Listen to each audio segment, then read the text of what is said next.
تو یادگار آپ نے پوچھا لمحہ، یادگار لمحہ یہ تھا کہ میں ایک دفعہ اسکول سے گھر جانے کے بجائے میں راولا کوٹ سٹی چلا گیا گھر والوں سے چھپ کے، کیونکہ ہم گاؤں میں رہتے تھے۔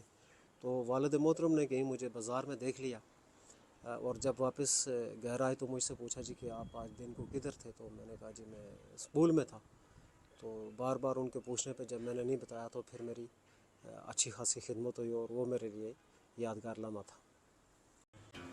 بسم اللہ الرحمن الرحیم۔ دنیا بھر سے دیکھنے اور سننے والوں کو اسپیشل پسند سردار حماد گل عباسی کی جانب سے اسلام قبول ہو۔ میرے ساتھ اس ٹائم میں موجود ہیں کوآرڈینیٹر برائے عوامی رابطہ سردار عمران یاسین صاحب، جن کا تعلق راولا کوٹ کے نوائی گاؤں تنولی سے ہے۔ انہوں نے ابتدائی تعلیم بھی وہاں سے حاصل کی۔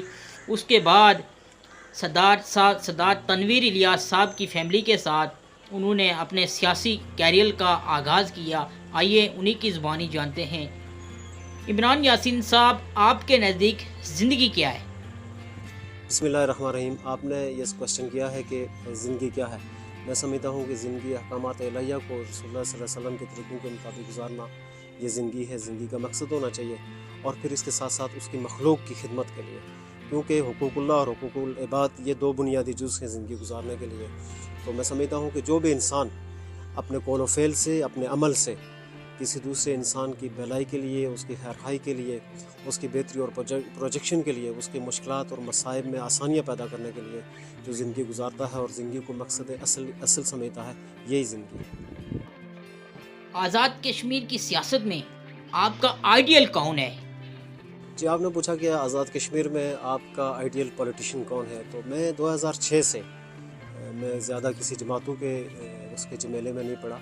میں نے ایک شخصیت سردار سہیر خان صاحب کے ساتھ سیاست کی ہے، اور فل ٹائم پولیٹکس کی ہے، اور پھر آپ کی رحلت کے بعد، بلکہ آپ کی موجودگی میں ہی میں نے سردار تنویر الیاس خان صاحب کے ساتھ شاملیت کا اعلان کیا تھا، اور ان کو ہی اپنا میں آئیڈیل سمجھتا ہوں، اس لیے کہ کچھ بنیادی چیزیں ہیں۔ آج ہمارے جو پولیٹیشین ہیں انفارچونیٹلی وہ صرف مال بنانے کے لیے اور اپنی پروجیکشن کے لیے اور اپنا نام بنانے کے لیے اور کرسی کی دوڑ میں، وزارت عظمیٰ کی دوڑ میں، عہدوں کی دوڑ میں لگے ہوئے ہیں۔ لیکن سردار تنویر الیاس خان صاحب ان دیگر پولیٹیشین سے اس لیے ڈیفرنٹ ہیں کہ آپ نے سیاست سے مال بنانا نہیں ہے، بلکہ آپ نے سیاست میں لوگوں کے اوپر مال خرچ کرنا ہے، مال خرچ کیا ہے لوگوں کی بہتری کے لیے، اور پھر تمام شعبہ جات میں آپ نے جس طرح آپ نے کنٹریبیوشن کیا ہے، یہ بڑا ہی پازیٹیو سٹیپس تھے۔ اور پھر آج کیونکہ ریاست میں نے پہلے بھی کسی ایک انٹرویو میں کہا تھا کہ جو پولیٹیشین بیچارہ خود بھوکا ہے 8 پیروں کا، وہ کسی مظلوم، غریب، کمزور، نادار، لاغر اور لاچار کا کیا خیال رکھ سکتا ہے۔ اصل تو یہی ہے کہ وہی شخص دوسرے کی بہتری کے لیے سوچ سکتا ہے، یا اس کی اکوموڈیشن کے لیے سوچ سکتا ہے، اس کی کسی قسم کی ہیلپ کر سکتا ہے، جو خود آسودہ حال ہے، اور جس کو خود اللہ پاک نے جو فائنینشلی اسٹرانگ ہو اور ہر اعتبار سے اللہ پاک نے اسے نوازا ہو مختلف چیزوں سے۔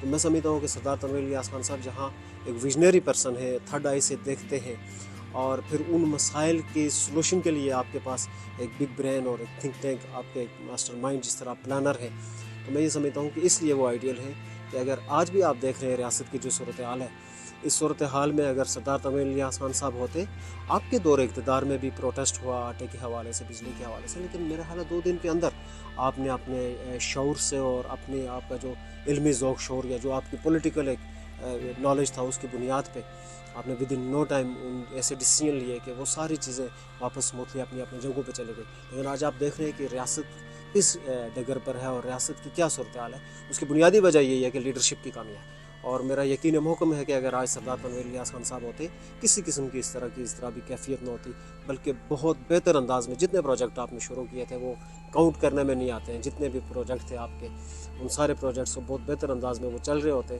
اور آج ایک ریاست پھیلتی پھولتی ریاست اور پرامن ریاست نظر آتی۔ آپ پولیٹکس میں کیوں آئے، اور پولیٹکس میں آنے کے بعد آپ نے کیا کیا؟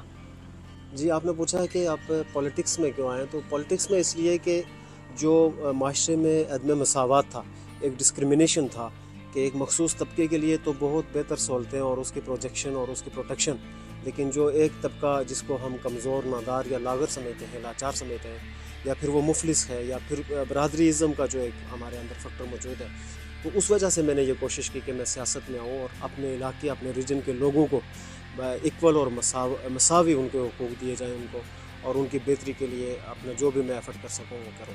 یہ میرے سیاست میں آنے کا مقصد تھا. عمران یاسین صاحب، بچپن کیسا گزرا؟ سنائیں بچپن کا کوئی یادگار لمحہ جسے آپ کبھی نہ بھول پا رہے ہوں. جی، بچپن آپ نے سوال کیا کہ بچپن کیسا گزرا. بچپن تو نارملی جس طرح عام روٹین میں بچوں کے بچپن گزرتا ہے، کچھ جس میں شرارت کے عنصر بھی موجود ہوتا ہے، اور پھر اس کے ساتھ ساتھ بہت ساری چیزوں میں تجسس بھی ہوتا ہے. ایک جو بچہ ہوتا ہے جس طرح اس کو. تو یادگار آپ نے پوچھا لمحہ، یادگار لمحہ یہ تھا کہ میں ایک دفعہ اسکول سے گھر جانے کے بجائے میں راولاپور سٹی چلا گیا گھر والوں سے چھپ کے، کیونکہ ہم گاؤں میں رہتے تھے.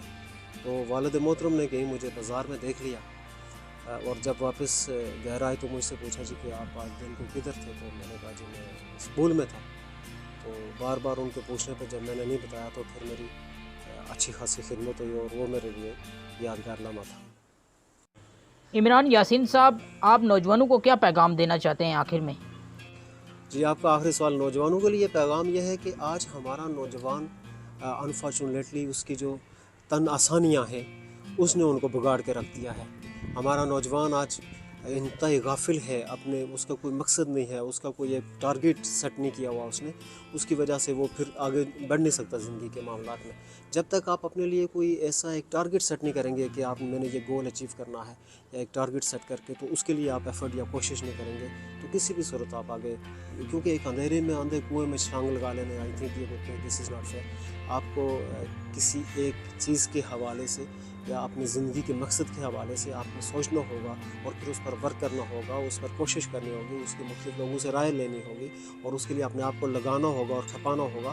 پھر ہی جا کے آج کا نوجوان اس سے کوئی بہتر نتائج حاصل کیے جا سکتے ہیں. بصورت دیگر جس طرح ہم دن بدن پستی کی طرف جا رہے ہیں، اس کی بنیادی وجہ یہی ہے کہ آج ہماری یوتھ جو ہے وہ غافل ہے، اپنے مقاصد سے غافل ہے. یہ بنیادی یہ المیہ ہے بڑا. جی ناظرین، یہ تھے کوارڈینیٹر برائے عوامی رابطہ سردار عمران یاسین صاحب، جن کے مختصر تاثرات میں نے آپ کی سماعت کی ہیں. اپنے میزبان سردار حماد گل عباسی کو دیجیے اجازت. بہت جلد ملتا ہوں ایک نئی ویڈیو کے ساتھ. اللہ حافظ.